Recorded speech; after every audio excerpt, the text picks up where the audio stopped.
Sen бабниксиң десең айла. Жоголуп кетсемчи? Эң биринчи колдонгон телефонуңуз кандай эле? Nokia 33 билбеле деген. Nokia. Кирпич. Samsung жидылан.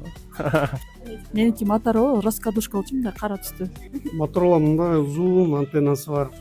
Kırpıştı şu an çoğun. 2004 жылы.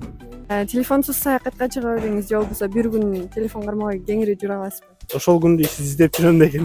Ошол күндү издеп жүрөм да. Жок. Эмнеге? Жоголуп кетсемчи? Ооба.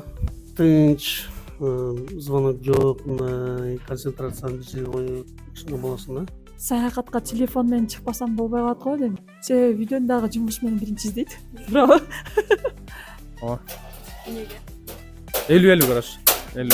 Эгерде телефонуңуз сүйлөй ала турган болсо эмне деп айтмак? Sen бабниксиң десең айла.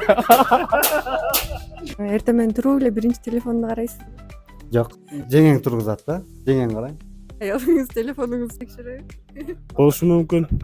Болушу мүмкүн. Уктаганда текшериши мүмкүн, ал жагын билбейм. Телефонду өтө көп караган адамдарга кандай совет бересиз? Эгерде мындай керектүү учурларда колдонсо, бул өтө сонун. Мисалы үчүн информациялар, китептерди окуу, YouTube'дан бир нерселерди үйрөнүү болсо өтө сонун. Эгерде бир кандайдыр бир оюндарга бул биринчиден көздү бузат. Анан бирок азыр телефонсуз жашоо болбой калды го дейм. Бар жогу жашообузду эртең менен турганда да телефонду саат албай калдык, саат жок. Ошондой эле го дейм.